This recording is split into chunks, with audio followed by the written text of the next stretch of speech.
Now, these are great examples because for as successful as they are in the realm of athletics, for as successful as they are in terms of popular culture, multi-million dollar contracts, on the surface, right? These are people that you would argue didn't have to come back and get that degree, but they did. Welcome back to the Bridging the Divide podcast. I am your host, Rolando Bonilla. It's nice to be back. It's it's the right time. It's graduation season throughout the country right now. So first and foremost, congratulations to everyone, whether you're graduating from the 8th grade, high school, junior college, law, whatever the program is that you're graduating from. Congratulations. It takes a lot of effort to begin something and to finish something and to really build your personal brand is what I call it. I like to think that, although Bridging the Divide began as a podcast focus on those of us that are entrepreneurs trying to start businesses, the reality of it is we should always see ourselves as a commodity, as a business, as something of value to offer the world. So, when I ended season 2, I did an episode about the importance in my mind of going to college based on my life experiences. And, and I caught a little flack. I, got the emails, got the phone calls and the texts and the messages about how, the mantra in the Silicon Valley is you don't need college, just go out, be a coder, make things happen. Yeah, that's great.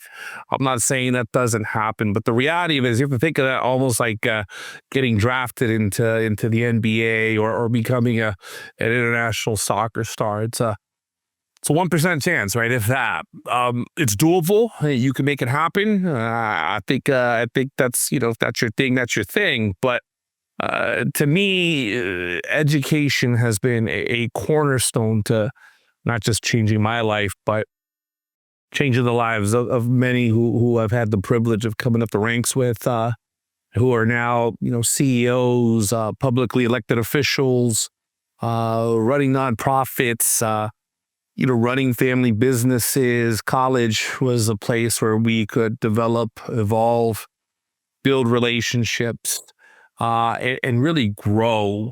But as I come to you today, or tonight, or depending on when you're listening to this, it is graduation season. So you're seeing a lot of great feel-good stories about keynote addresses and people who are graduating, overcoming obstacles. But I want to kind of key in on a couple of athletes, people that we all know, people who are known for making millions of dollars, who just this last week received degrees. The first one being Shaquille O'Neal, arguably the most dominant big man in the history of the NBA, a multiple NBA Finals champion, league MVP. I mean, the man has won everything there is in the sport of basketball. He is a successful businessman worth hundreds of millions of dollars, everything from his Shaq shoe line at Walmart to a piece of Papa John's, you name it, he's in it, and really an inspiring story.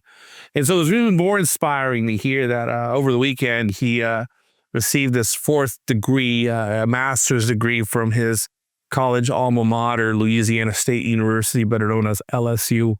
And he also took a picture of himself with his son who graduated from Sacramento State.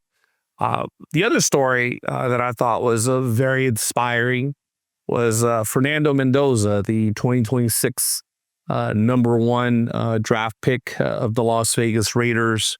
Also a Heisman Trophy winner, national champion over at Indiana University, but who, as some may know, spent some time playing for the University of California at Berkeley, known as the Cal Bears.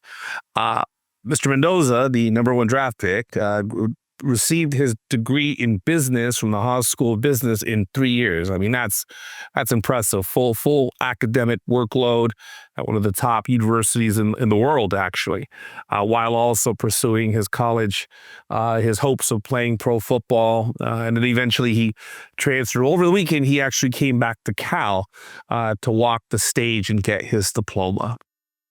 Now, these are great examples because for as successful as they are in the realm of athletics, for as successful as they are in terms of popular culture, multi-million dollar contracts.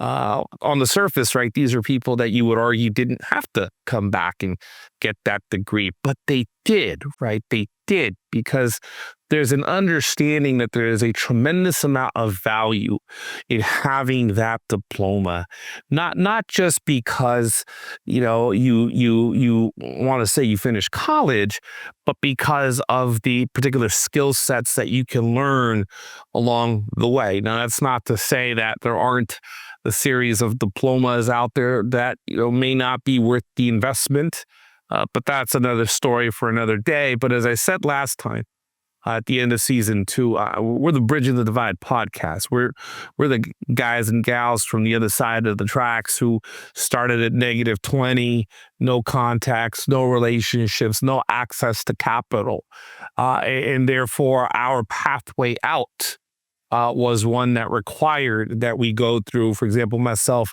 junior college, then the university, then ultimately law school, right? We have to take those steps. I don't really see a way around it. The vast majority of folks that come from where we come from are really starting at a deficit.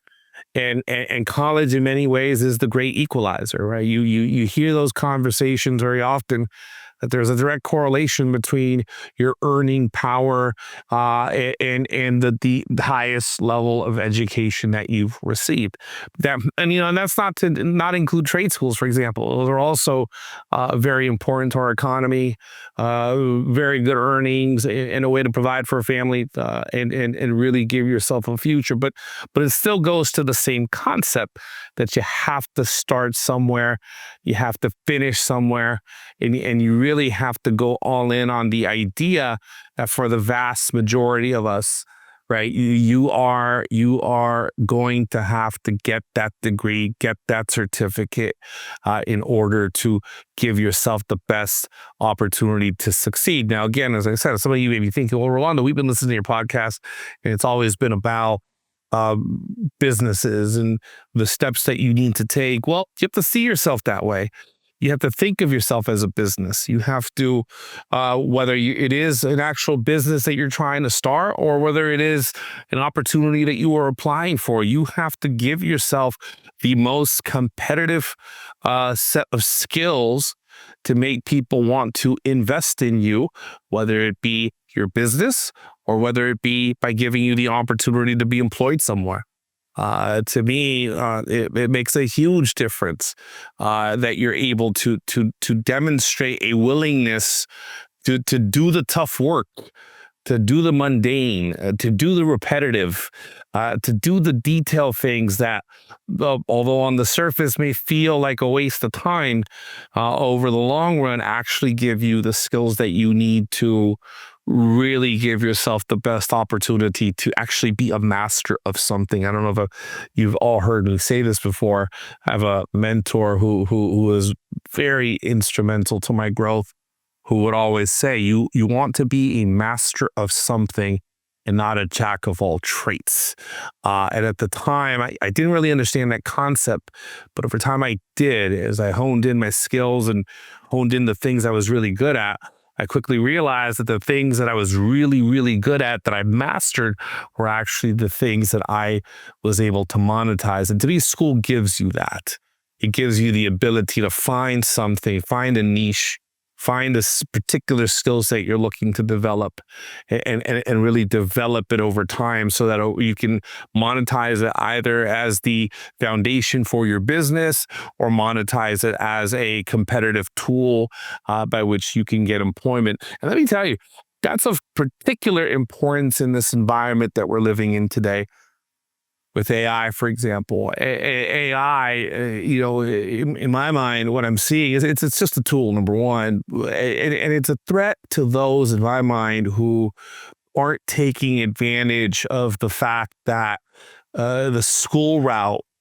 It's becoming more and more clear to me that the more you're able to develop in terms of real hands-on experiences, emotional intelligence, the more competitive you're going to be. Now imagine being 17, 18 years old and not really having the space to to develop that and you go code, for example, hey, you may be the one that hits it big, but the reality of it is that the mass majority of us won't, not right off the bat, that are going to have to take these tracks where you do develop your emotional intelligence, you do develop your technical skills, you do develop a better understanding of how things work in real life. And in the long run, I think that's going to be the separators, those that have acquired those soft skills, those emotional skills, those networks are the ones that will do well. Those that did not are the ones that will be replaced by artificial intelligence. So it's a long-winded way of saying, look, when you got guys like Shaquille O'Neal and Fernando Mendoza going back to school to get their degrees who are making millions of dollars, it is a very clear reminder that the path to success requires hard work, commitment, dedication, but also that these gentlemen who have made a lot of money and will make a lot of money in sports understand that their fallback was the value of an education, because in time they understood that there's no greater power than having that degree in your hands, because it signifies that you actually did something. You started something, you finished something, and you became an expert at something. Yes, entry level, but nonetheless on that path. So listen, congratulations to the class of 2026. Enjoy your summer, enjoy your time with friends and family. And whether you want to go out there and start a business or you want to go out there and apply for jobs in one of the most competitive environments in the history of modern America, keep in mind that your time at school is really about building those skill sets that make you different, that make you stand out. So congratulations to you all. Can't wait to see you out there in the world being the best versions of yourselves. Until next time, thank you for listening.